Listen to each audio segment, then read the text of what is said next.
Okay, so if we want to start with the last two comments from the last session on what has worked. Hi, if we could all find our seats, please. Okay, Teresa, we'll start with you. Okay. Okay. Ah, ¿no regresaste? Buenas tardes, good afternoon, schwerig. No sé cómo se dice en francés. Bueno, en relación a la pregunta que nos hacíamos en la jornada de la mañana sobre cómo construir sociedad con la comunidad de donantes, me gustaría compartir algunas reflexiones a base de la experiencia de FIMI, que tenemos un fondo, creo que es uno de los fondos que ya lleva un poquito más de años, el Fondo de Mujeres Indígenas AINI. AINI es una palabra quechua o quichua que significa solidaridad y reciprocidad, y esa es la esencia de nuestro fondo. Yo parto por decir que la relación entre comunidad de donantes, nuestros fondos y nuestras comunidades, querramos o no, es una relación de poder. Esto creo que lo tenemos que tener claro, que hay una relación de poder, de quién tiene el dinero, quién lo está pidiendo y quién lo necesita. Entonces esa es la oportunidad que tenemos de transformar esa relación de poder, que no es fácil porque viene justamente de las desigualdades. ¿Por qué hoy nosotros necesitamos crear fondos? ¿Por qué necesitamos buscar recursos? Porque hay desigualdades construidas a nivel global y hay comunidades excluidas por el sistema que se ha creado, y ese es el sistema en el que convivimos. El reto más grande es entonces en esa práctica ir transformando esa relación de poder vertical hacia una relación de poder más horizontal. Y esto pasa no solo relación de los donantes con nuestros fondos, sino que incluso nuestros fondos con nuestras comunidades. Porque con el tiempo uno puede ir cayendo en ese riesgo de convertirse en la figura del donante para las comunidades. Entonces nuestro discurso, nuestros valores y principios realmente se ponen a prueba. Porque es más fácil decirle al donante que transforme esa relación vertical que tiene con nosotros, a que nosotros en nuestra práctica lo vayamos transformando.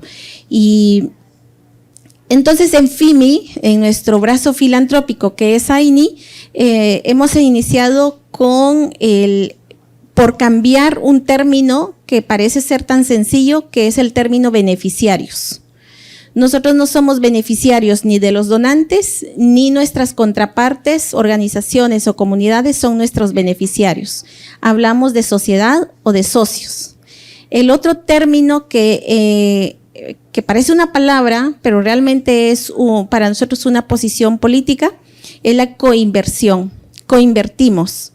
Y la coinversión no está vista desde la mirada económica, de coinvertir, pongo esto en el banco o pongo esto para que después genere ganancias. No, es la coinversión de que yo invierto mi tiempo, invierto los recursos de la comunidad, invierto el recurso material que es la casa de la comunidad, mi idioma o los idiomas de la comunidad, o sea, todo lo que hay que coinvertir. ¿Qué pongo yo? ¿Qué pone la otra persona? Las otras comunidades. Y ese es el otro enfoque que hemos venido trabajando de la coinversión. Y cuando les cuento esto es porque no es fácil. Aquí lo estamos diciendo y yo me acuerdo que cuando recién me incorporé al espacio de los fondos, tenía también muchas expectativas, pero en la práctica realmente la vida lo pone a prueba. Cuando nosotros le decimos a las compañeras indígenas de las organizaciones que en su hoja de perfil nos digan cuál es el recurso que tiene, con el que ya cuentan, nos dicen no tenemos nada. no tenemos nada. Entonces empezamos por trabajar, ¿tienen idiomas? ¿Qué idiomas hablan? Esto, ok, pónganlo aquí en esta hojita. ¿Están organizadas? Sí, tenemos una organización, bueno, pónganlo aquí en la hojita. ¿Tienen una casa comunitaria o un espacio donde se reúnen? Sí, tenemos, bueno, pónganlo. Y con el tiempo las compañeras se van dando cuenta que el recurso que ellas tienen es mayor que lo que FIMI les puede dar, cuando ya lo contabilizamos. Entonces, pareciera ser algo muy insignificante, pero nos hemos dado cuenta que también es una forma de ir recuperando nuestra autoestima colectiva, de decir no tengo nada, a decir, sí tengo recursos, lo que necesito es un complemento, y a eso nosotros le llamamos la coinversión. Y esto quería comentarles de cómo hemos llevado esta sociedad y esto mismo lo llevamos con los donantes. Y cuando hablamos con ellos siempre les decimos, es muy importante, muy valioso su recurso financiero, pero también es importante su respaldo político. Para ir corriendo la voz, ir hablándole a otros donantes, para ir a hablarle a los gobiernos e ir transformando esta relación de poder. Entonces, por ahí hemos ido. Hay un tema muy sensible con los donantes y es el tema de la flexibilidad. Aquí hablábamos de los formatos, la rendición de cuentas. Quisiéramos que ellos se adapten a nuestros sistemas de rendición de cuentas porque son bien complejos. Lo que yo sí me gustaría como dejar aquí en la mesa y vi que en la siguiente sesión lo podemos seguir profundizando, es este tema de la rendición de cuentas. Y tenemos que ser honestos que así como hay realidades en las comunidades en donde las organizaciones o las comunidades tienen serias dificultades como para seguir toda una metodología de rendición de cuentas, también hay malas prácticas, en que si todo es tan libre, pues ya no rendimos y se puede hacer mal uso de los recursos. Y en nuestros pueblos, al menos en mi comunidad, la rendición de cuentas sí es un valor. El cómo lo hacemos, por supuesto, es muy diferente a cómo lo hacen los donantes, pero es un valor. Si alguien fue delegado a ir a hablar con una oficina en la ciudad, esa persona tiene que regresar e informar qué sucedió, qué acuerdos, etcétera. La rendición de cuentas sí está muy presente. Entonces, ¿cómo recuperamos esta rendición de cuentas para ponerlo?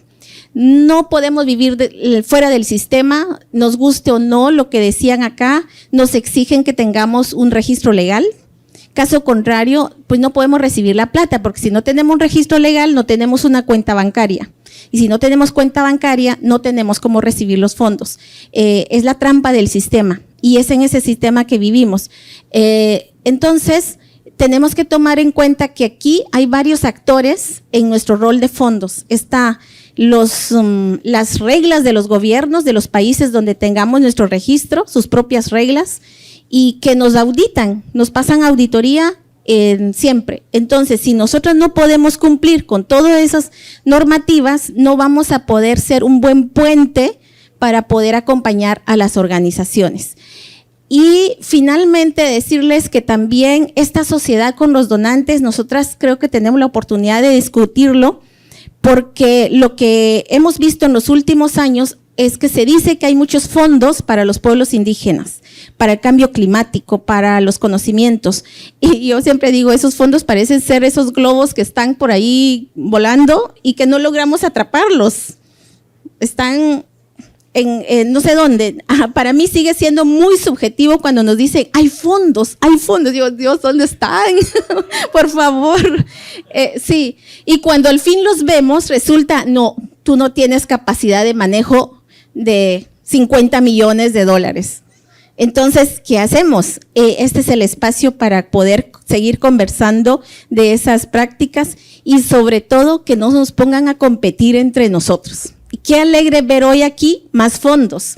Cuando en FIMI se decía, el único fondo de mujeres indígenas, digo, qué triste, para mí no es una cosa decir, qué alegre, somos el único fondo. No, qué tristeza que solo hay un fondo de mujeres indígenas. Yo no vería una competencia si surge otro fondo.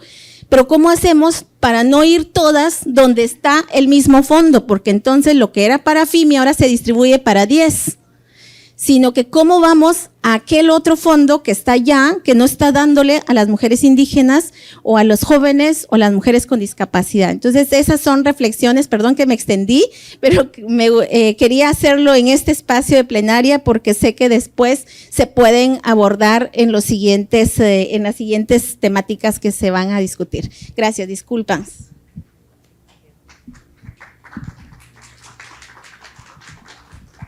We have one, well, two more.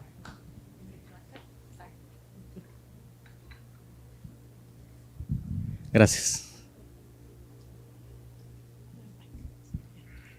I want to ask for a volunteer while I need to step away to help Juanesca with the mic.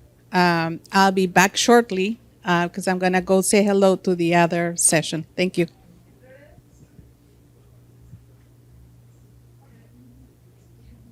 There's one there. There's another one. Gracias.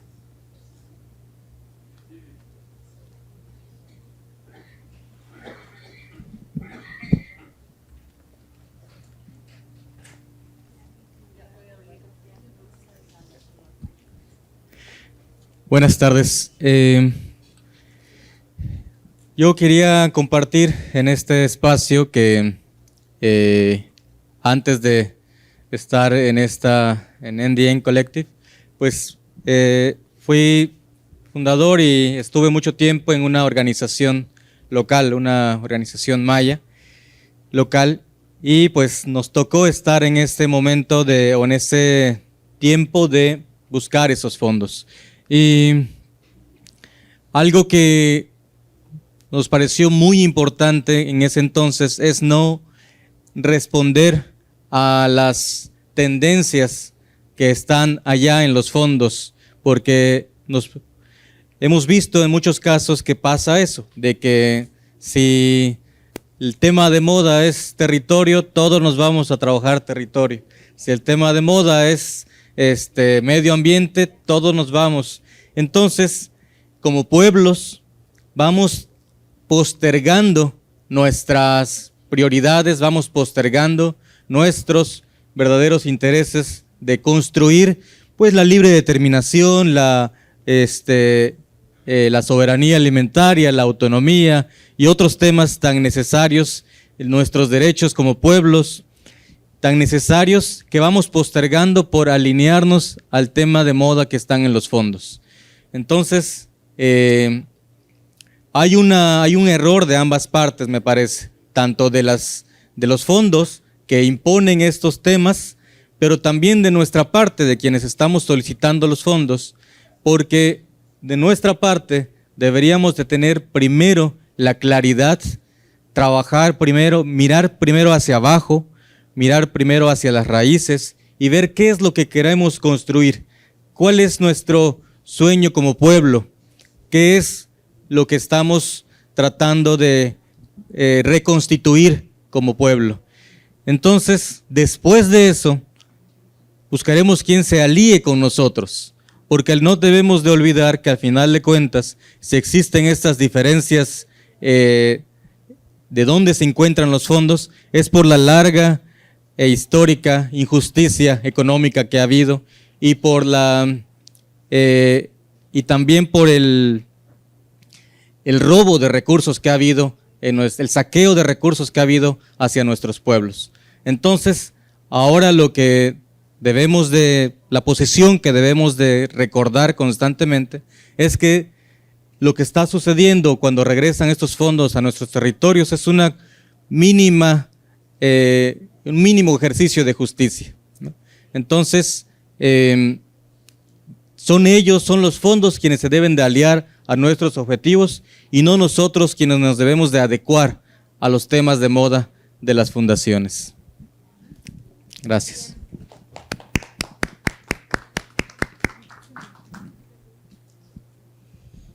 Thank you so much. There's a lot of things that have already been said. I completely agree with a lot that has been mentioned here. I think that every fund is different, every person is different. So when approaching for funding, we have to really work with people individually. And some people will be aligned and some people will not. But at Cultural Survival, we have done quite a bit of donor education. We have co-written a whole series called Indigenizing Philanthropy. So I just wanted to share it as a resource. We approach our indigenous-led grant making from our own indigenous values and principles. And because we are kind of multicultural organizations, we all bring different opinions, different ways of doing things. So we had to work amongst ourselves first to align as indigenous peoples within the organization to how we're going to work with foundations. And we decided that donor education is really important for us. But we have to meet halfway, right? They have to meet us halfway. I think in the past few years, we have been able to move some super restricted funding to unrestricted, but we're still on this journey. Like, not every foundation is agreeing to do that. Some foundations have agreed not only to do unrestricted, but multi-year support. But I think we collectively need to ask to support us, not just for 3 or 4 years, but for 10 years, you know, unrestricted funding. Because my life is not on a kind of project-based, 1 year basis, right? My life, like some of the indigenous peoples that we work, they have plan de vida. They have life plans to achieve and undo the 500 years of colonization. So that's what we need to target. We need to make a statement, please, well, you have to support us, meet us halfway. The second part, like Teresa mentioned about the pledges that we hear from big philanthropies, right? From bilateral institutions. We're 1.7 billion. Have I heard right that there's some research that says 7% of that pledge actually reached indigenous organizations? How are we going to change that? So another point I wanted to make about money. Money is an interesting concept. It's not new, right? But in my community, we didn't have money. Money showed up when I was born, about that time, my generation. It was like when I was growing up, it was maybe 10% of the total economy. Most of our economy was based on gifts. When my grandmother had an excess of berries, sour cream, any other things, she would share it out to the rest of the community. And in return, we would get meat or milk or whatever we needed. And at any given time, every family, every person had enough to eat. That's what, for me, what indigenous economy is about. How we can translate the energy, the values, the principles of that economy to money economy. To me, money can be medicine. Of course, it can be a weapon, but it also can be a medicine. How do we transition from it being a weapon to becoming our medicine? So I think that's the question I want to ask to all of you. Yeah, and also overcoming collectively from fear of money.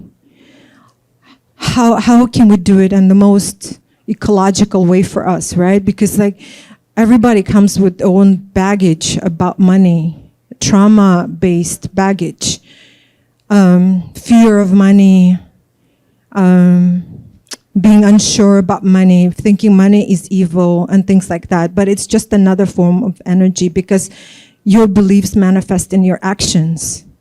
And when you come with beliefs with that action, it shows up. It shows up in your life. It shows up in your organization's life. So that's my question, I guess, for all of us. Thank you.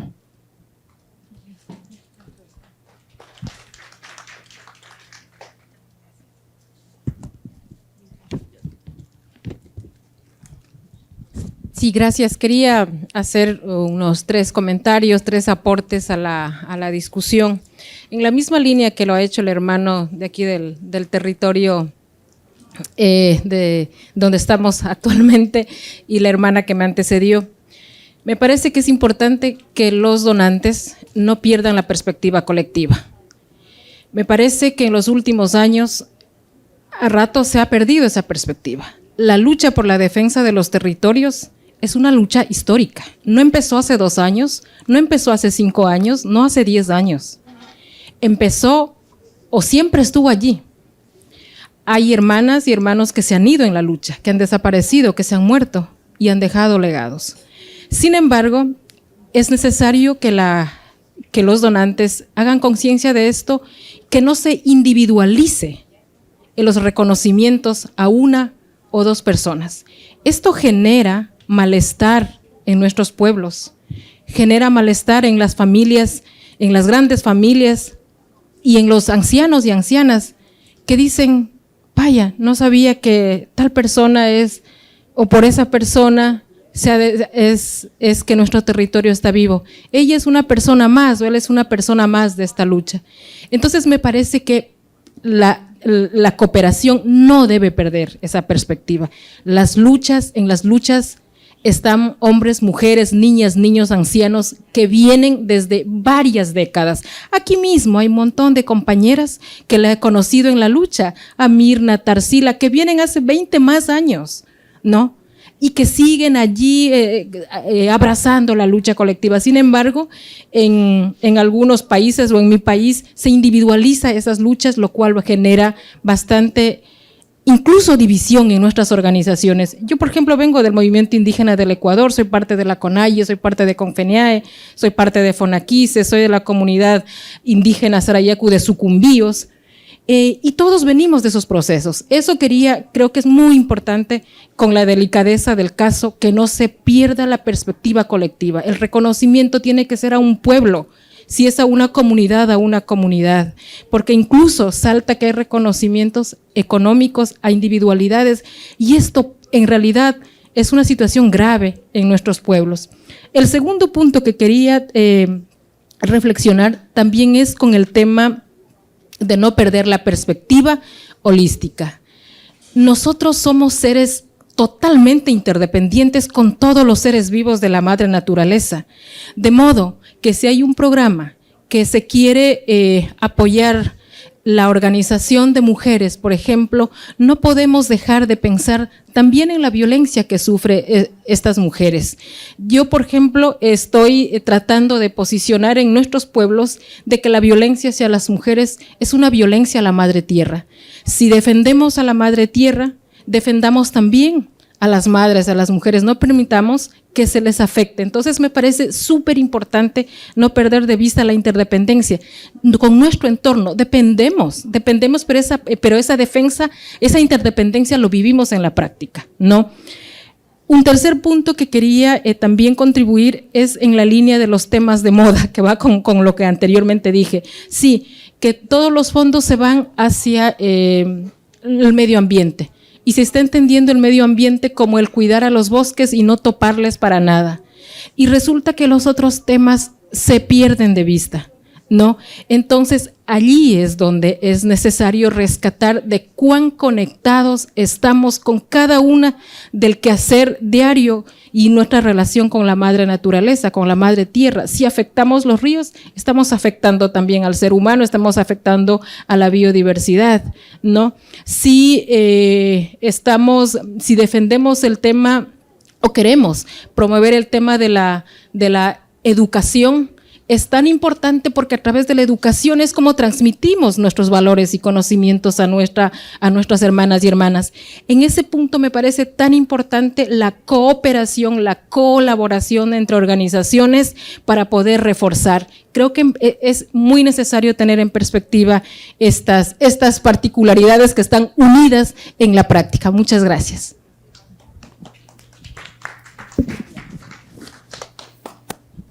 Bien, gracias.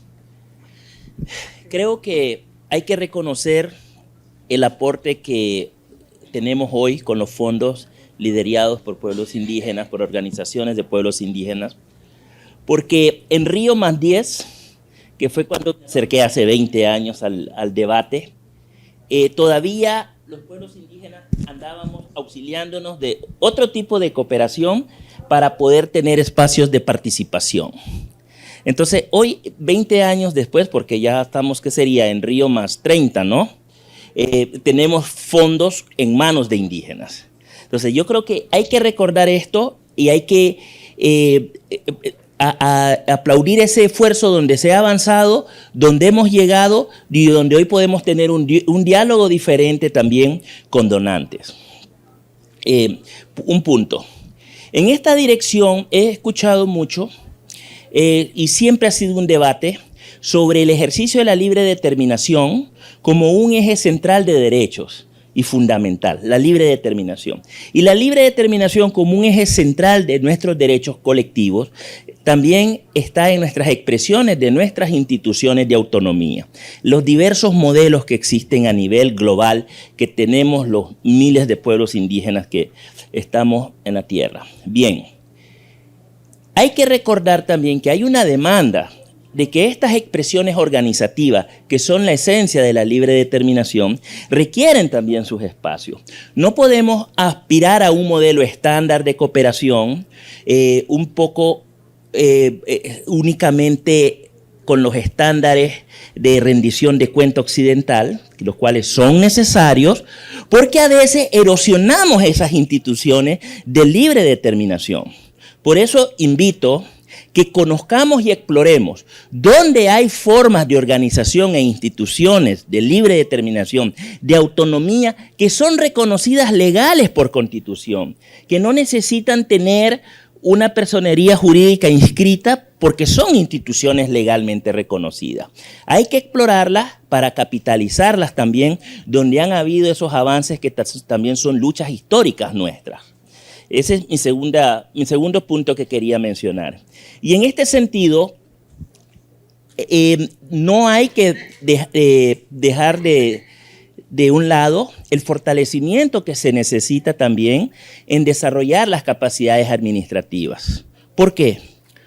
Porque nuestras instituciones tradicionales, y bien dice la palabra tradicionales, respondían a problemas tradicionales. Hoy nos estamos enfrentando a problemas globales, complejos, interconectados, a otras escalas geográficas que inciden sobre nuestros territorios. Necesitamos innovarnos también. Hoy el mundo está atravesando una dinámica geopolítica que va a tener repercusiones también en los mecanismos financieros. Y tenemos que ver cómo vamos desarrollando alianzas para acuerparnos, para sufrir el menor daños y repercusiones sobre las dinámicas y estrategias que tenemos los pueblos indígenas. Entonces, en ese sentido, este grupo de trabajo debemos de pensar dónde vamos consolidando nuestra alianza, dónde vamos fortaleciendo nuestras capacidades, dónde tenemos un terreno común de mirada y dónde necesitamos también acuerparnos para consolidarnos. Porque como les dije al inicio, de Río más 10, cuando yo me integré al movimiento, a Río más 20, hemos dado un salto grande y hay que seguirlo dando. Gracias.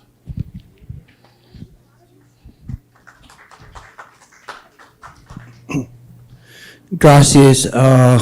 Werner Wilson with Arctic Indigenous Fund again. I really appreciated the last two comments, especially as it relates to our mutual concerns about environmental issues as well as language preservation for our indigenous peoples. One thing that I thought was interesting about the last session, especially this morning, was the issue of complexities when it comes to funding in different countries. So our fund, we span across 4 different countries in the Arctic, and one of the largest barriers is especially with Greenland, with communication. So when we're talking about funding of our different organizations, these are not just funding issues within our own countries. It's complexities around the world because each country has their own funding mechanisms, their own rules and laws and regulations when it comes to funding.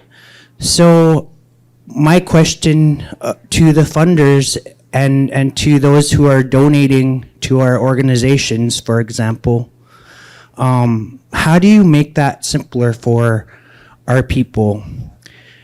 And I think that there's very much complexities, not just within each region, such as the Arctic, but you know, when we're talking about issues like climate change, we want to work with not just us in the Arctic because our region provides the cooling mechanism for our planet, but we're also talking about the Amazon and the rainforest that helps our planet breathe.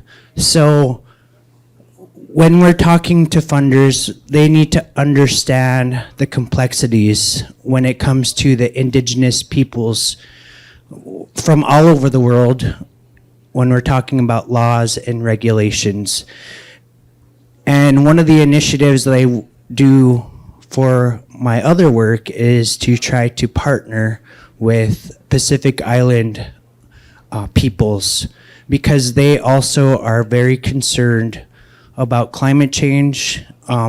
When Arctic sea ice melt happens and glacial melt happens, it could cause whole island nations to go under the water.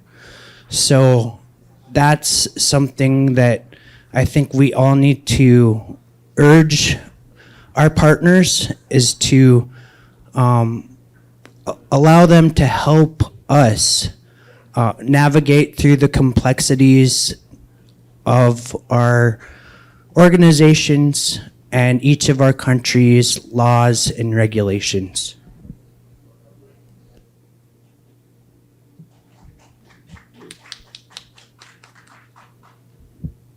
One more, or are we good? Are we good on this topic?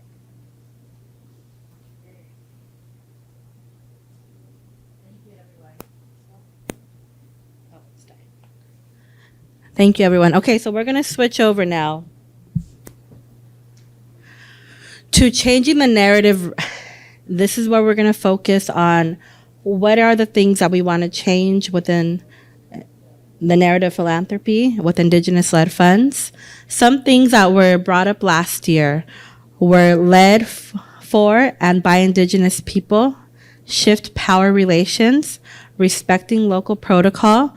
Those are the intersections that were brought up within the last year gathering. And so keeping that in mind, let's start opening up the discussion with what narrative about Indigenous-led funds needs to change.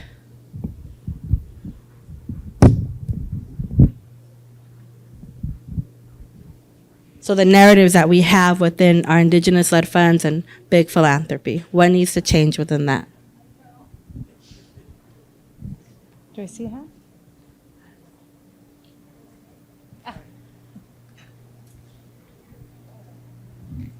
I think some of the values that guide the Western world, that informs the ways that people fund. I think we need to look at some of those values that were brought over by the colonizers to indigenous lands. And some of those are, for example, in some of the colonizing countries like Britain, they have a very powerful and strong class system and status system, and that's what they've built into the way in which they organize funding. And indigenous communities didn't have a class system, and so I think we need to be able to look at both of them. I think the other value is standardization, and that was very powerful in the ways in which colonizing countries asserted their languages in their homelands. So in France, for example, and in Spain, they denied the existence of all languages but one, and really asserted that that standard so that it became so to promote it as being normal, and so that's also what they've built into a lot of the institutions and the way that organizations are operate, the way that indigenous peoples are viewed. And so diversity and uniqueness are not the norm. And so I think one of our tasks needs to be to really understand the colonizing worlds and what they brought and assert over the indigenous world. And there are lots of values and knowledge bases in the indigenous world that we need to really be able to name and talk about, and so that we can build those into our institutions and into not just to funding, but into all the things that we do. So, for example, when we look at an institution like education, and education is a really big thing. It's an important institution in any society, but education functions in a very different way, and according to different societies. And so, when we look at the education system that most of us are familiar with, it's based, on a class system, on a grading system, it's based on separation from the generations, so removal from the families, removal from the older generations. It's removal from the land and all that grow on the land. It's a separation of the mind from the heart, and it's a denial that what exists is a spirit world. And for us as indigenous people, those are all extremely important. And I really liked someone spoke about about the fragmentation that we have to deal with, the siloing in the ways in which we have to do our work, and so we need to go to really identify some of the really strong principles in our world, and the relatedness, the relationships, and the caring, the kindness, and remembering our ancestors and thinking about our descendants. So I think we need to maybe really firmly identify what those are so that we can build them into the work that we're doing.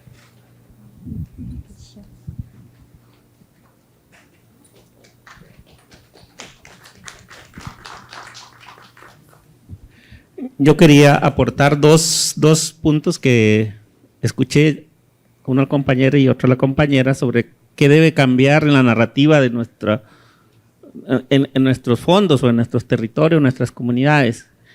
Y lo primero es lo que dice ya aquí el muchacho que estaba por acá, que dijo que no debemos caer en el tema de moda del cooperante. Yo creo que nuestra narrativa debe empezar por la cosmovisión como pueblo, de la integralidad como pueblo, y pasar por el tema de moda, pero no dejar de omitirlo y estar solamente tratando de convencer el tema de moda. Siempre hay que hablar de la cosmovisión, de la integralidad en nuestra narrativa. Eso yo creo que es un punto, así vamos poco a poco transformando pensamiento de cooperantes para entender que la visión no es un tema específico de los pueblos indígenas, sino que es un tema más integral basado en su cosmogonía. El otro tema que yo creo que debemos cambiar en la narrativa es lo que decía la compañera. Hay que ir trabajando en cambiar conceptos, pero yo iría más cambiar conceptos desde la cosmovisión. Por ejemplo, en mi territorio en Costa Rica teníamos un proyecto con el gobierno y el Ministerio de Ambiente decía, bueno, vamos a contratar a las personas indígenas para que sean guardabosques. Pero cuando se iban a su sistema, tenía muchos requisitos para ser guardabosque. No calificaba el joven o joven hombre o mujer que iba a trabajar con esto. Entonces nosotros le dijimos, pero nosotros no queremos guardabosque. Nosotros queremos Dualo Kimak, que en la cosmovisión bribri es el ayudante del espíritu dueño de los bosques. Y ellos decían, ¿qué es eso? Eso es lo que queremos. Nosotros no queremos guardabosque, nosotros queremos alguien que ayude al gran espíritu protector de los bosques a cuidarlo. Y hicimos una discusión grande, y al final nos aceptaron ese concepto del Dualo Kima. Y así pudimos trabajar. Entonces, aunque estos conceptos tengamos que escribirlos y ponerle entre paréntesis lo que significan en español o en inglés, deberíamos hacerlo, porque así vamos a ir cambiando también cómo interpreta el cooperante o los donantes o los que nos quieren apoyar. Ellos van entendiendo cómo nosotros interpretamos nuestra convivencia con los recursos naturales. Gracias.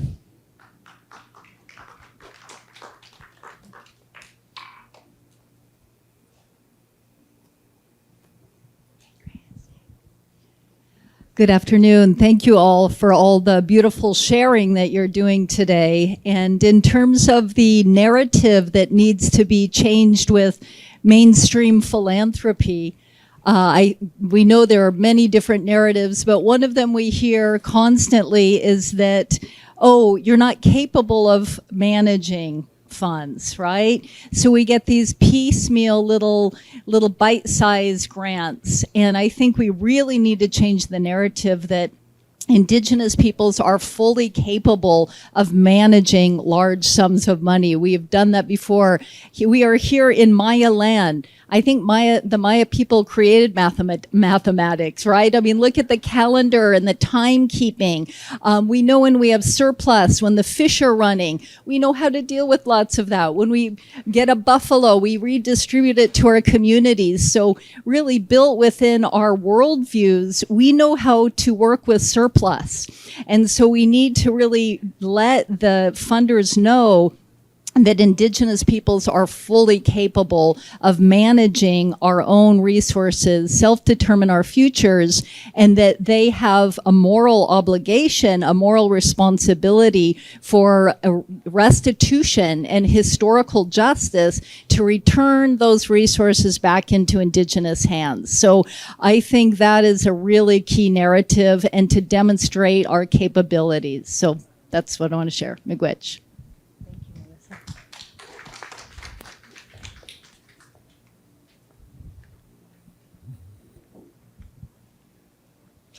Buenas tardes. Yo quisiera compartir una reflexión respecto a la narrativa que se debe cambiar sobre el concepto de conflicto de intereses. Este tema se ha percibido desde la filantropía convencional como que lo transparente es que quien gestiona un financiamiento esté desvinculado de quien lo recibe. Entonces, cada vez en la AMPB y en el Fondo Territorial Mesoamericano en el que participamos, nos encontramos con estas dudas por parte de la cooperación. Y dicen, a ver, es que los fondos indígenas y comunitarios que se están creando tienen conflicto de intereses porque tienen un interés específico sobre las comunidades a las que representan. Me parece que tenemos que elaborar una nueva narrativa al respecto frente a estos conceptos, donde efectivamente no debe de haber un beneficio personal de quien está, digamos, haciendo la gestión. Sin embargo, este concepto de que quien gestiona debe estar desvinculado de quien recibe debe de ser cambiado. O sea, es un punto de vista ético solo desde una mirada y creo que deberíamos de trabajar al respecto. Las organizaciones que hemos decidido emprender mecanismos de financiamiento. Gracias.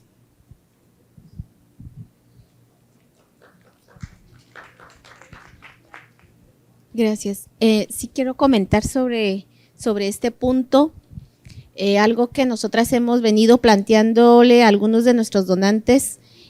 Por ejemplo, en FIMI, que somos pues un mecanismo que coordinamos con redes regionales de las 7 regiones.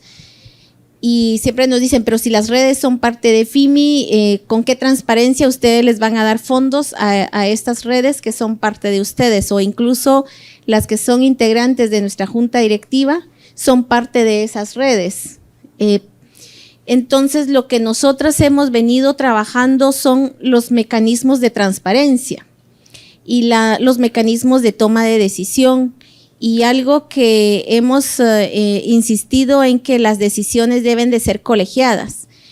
Por ejemplo, si nosotras vamos a colaborar y acompañar a una red de Asia y nuestras hermanas de Asia son parte de esas redes, deben haber mecanismos propios para darle la tranquilidad a quien da los fondos, pensando en ese tema del conflicto de intereses. Y me parece que nosotros el reto que tenemos, y creo que viene también en los siguientes puntos, es frente a eso, nosotras también presentar nuestras propias formas de cómo garantizamos la transparencia, que no siempre son las mismas, pero no por eso no somos transparentes o no por eso hay conflicto de intereses. Pero a veces lo que nos falta es hacer la contrapropuesta y solo decirles no hay conflicto, sino encontrar la forma de presentarles de que sí hay procedimientos, hay otras formas de toma de decisión. Porque sí es cierto, suele suceder y sucede, por ejemplo, que nosotras acá los fondos de pueblos indígenas tenemos una forma diferente de trabajar. Somos fondos y a la vez somos activistas, somos parte del movimiento, cosa que, por ejemplo, nosotras como FIMI somos parte de una red de fondos de feministas que se llama Próspera, y todas ellas son fondos y actúan como fondos, y solo FIMI es fondo, pero a la vez somos parte del movimiento y no nos comprenden, y ellas dicen, pero no, es que ustedes no pueden ser parte del movimiento porque son fondos, hay conflicto de intereses. Y bueno, es que nosotras no podemos separar una cosa de otra. Eso es esta experiencia que también es positiva, nos da a nosotros muchos elementos. Y la característica de este espacio, de nuestros fondos indígenas, es que además de ser fondos, sí somos parte del movimiento. Me parece una riqueza, pero a la vez me parece que sí hay que encontrarle las formas de ir creándole sus mecanismos de funcionamiento.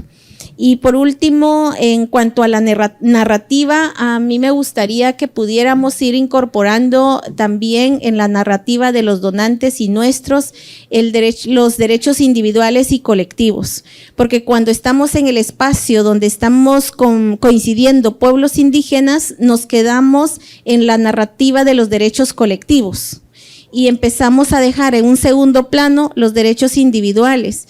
Y alguien lo mencionaba hace un momento, la situación de la participación de las mujeres indígenas en tomas de decisión a veces es nulo. Y cuando vemos aquí, a mí me alegra muchísimo, vemos bastantes mujeres indígenas, pero si revisamos las estructuras de nuestras organizaciones, mayoritariamente son hermanos varones los que están tomando las decisiones. Entonces, ¿cómo nosotras podemos ir incorporando esta igualdad de género, la paridad dentro de nuestra narrativa y que también se lo planteemos a los donantes, que tenemos nuestros derechos colectivos, pero derechos individuales de manera intrínseca y que no deberían de estar separados el ejercicio de nuestros derechos? Muchas gracias.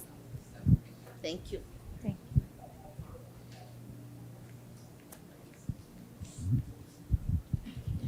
Thank you very much. Good afternoon.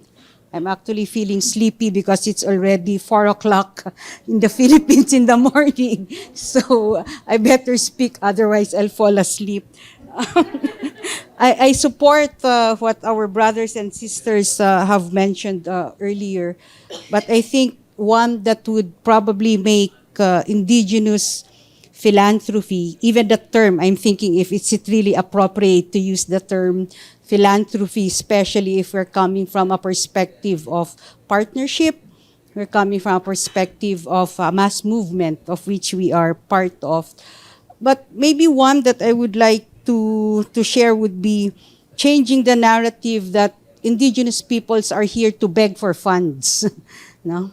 Because the very nature of support that we need is something that is empowering, something that will also increase our self-reliance, that goes away with dependency, goes away with the different concepts that colonizers have introduced to us. It should also be responsive to our needs, based on something that has been probably collectively identified and designed by the community and for the people. And then following what Melissa mentioned, it should also be, it should result to justice more than injustice, because as Auntie Myrna has mentioned, there are different donors. And some, probably others, it's not a question of donors, but it's actually us getting justice, us getting to have historical payment of debts, of the killings, of the destructions of our communities. So that's a different kind of donor. So that's a different kind of approach. It would probably more political, more than, looking into the hearts of philanthropy. But I think what would make indigenous peoples different if we're coming from a mass movement is that we also should have the political will to reject or to say no. If there are those who would come into our communities and say, look, we have these funds, you can do this, you can do that. But if it will not it will not be used or be given according to the criteria that we have mentioned, then we should also have the political will to say no, and they could have their money and shove it up wherever they want to shove it. That's on record, so I hope I didn't say that. So that's my thoughts. We can accept, but at the same time we can reject. It's not that because we are in this perspective, we'll just have to accept everything. I just wanted to add to that point that saying no can be really powerful sometimes. It's not sometimes, actually. You have to really protect yourself, protect your energy. And I had moments with my work when I just had to say, sorry, we're not interested, because it took so much out of me already, and I was not willing to develop that relationship further. And then also always check them in terms of your values. I had an example. I had a conversation with one prospective donor who was trying to teach me, or was just so obnoxious. It's like, by the end of the conversation, I just said, sorry, we're not interested. Thank you for your attention. Yeah, that's it. Hola, creo que me quedo pensando sobre todo en la idea de la representación indígena. Creo que me gustaría tanto que pudiéramos cambiar eso con los donantes, que no crean que estamos, aunque aquí habemos un grupo muy diverso de personas y pueblos indígenas no representamos a todos. Muchas veces podemos terminar siendo la cuota y pensar que porque tienes un proyecto indígena, una persona indígena, ya se está representando todo. Y creo que al mismo tiempo, como nosotros desde nuestro trabajo, pensar y recordar siempre que, como decía la compañera hace rato, somos muy diversos, somos más de 5,000 pueblos indígenas, sabemos varios aquí, pero no representamos a todos. Creo que solo es mi palabra de tener cuidado al momento de hacer nuestro trabajo.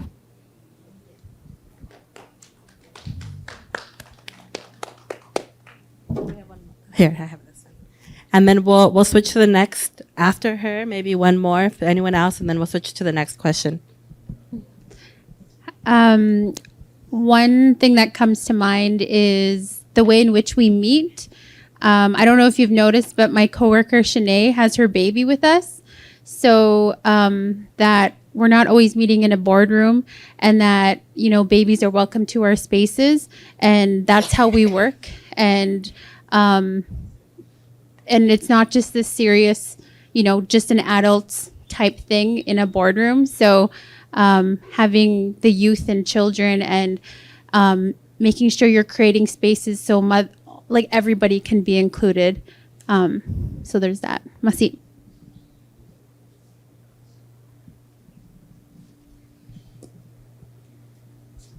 Do we have one more before we switch to the next?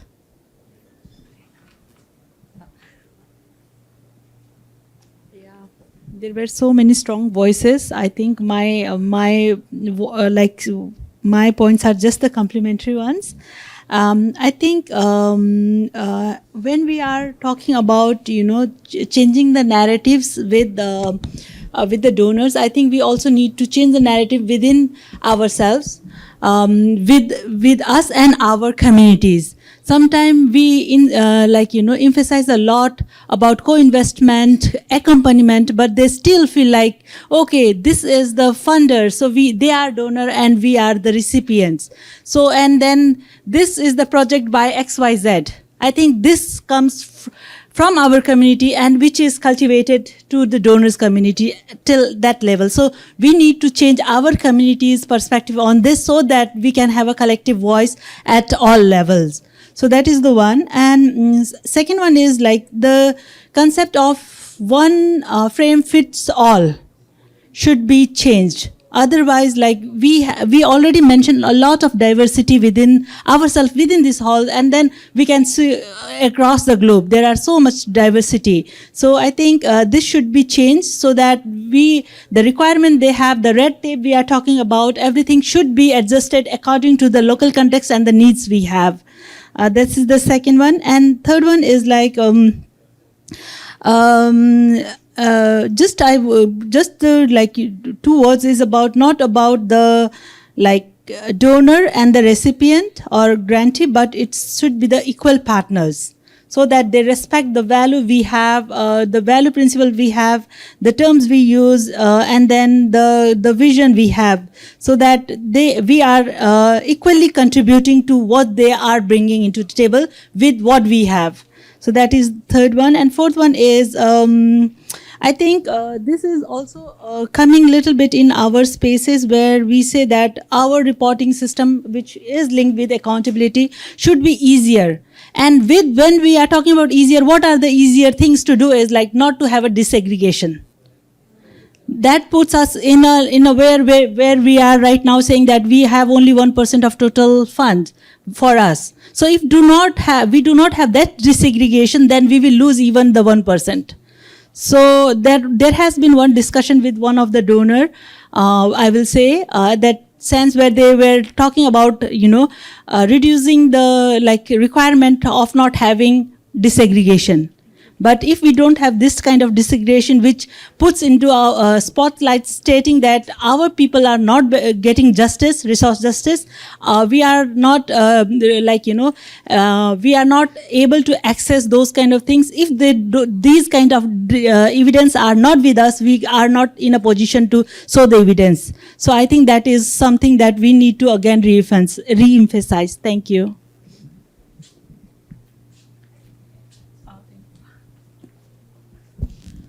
Did we have one more, or are we good to switch over?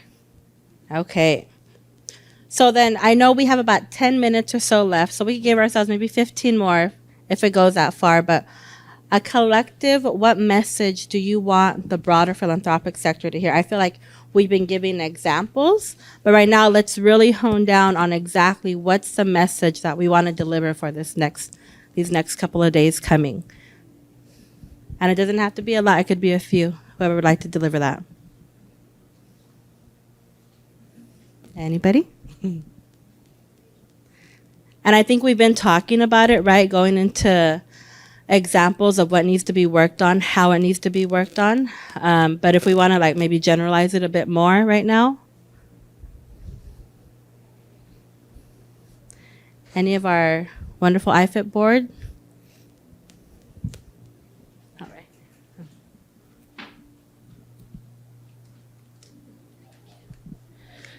I think for me coming from my homelands, we just want to live peacefully in our own way, and we want to decide how we do that. And the work that the funders, when they say they want to come in and decolonize their work and they want to put money behind it, then that's what they should bring, is a lot of money, because we bring a lot more wealth to the table than just money. And just listening to everybody here in the room, that wealth it's phenomenal globally. And so I think living peaceful lives in our own way with the balancing of the shifting of that power is really what we're trying to achieve in our homelands. Stetonitz.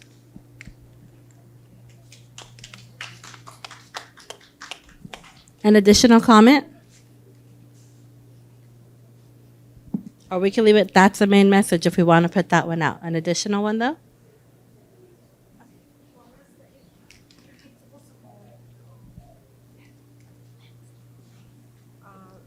Because a lot has already been said, maybe it's possible to aggregate that. And I would say, because there were a lot of good messages there, and we can definitely go from there. That's in the next round. So we have that coming up. Yeah. Thank you. Okay, well then I think we could take a little quick early break. Well, we only have like 4 minutes to go. So we could break a bit earlier, and then we'll come back at 2:30. How does that sound? Yeah? Okay. Thank you, everyone.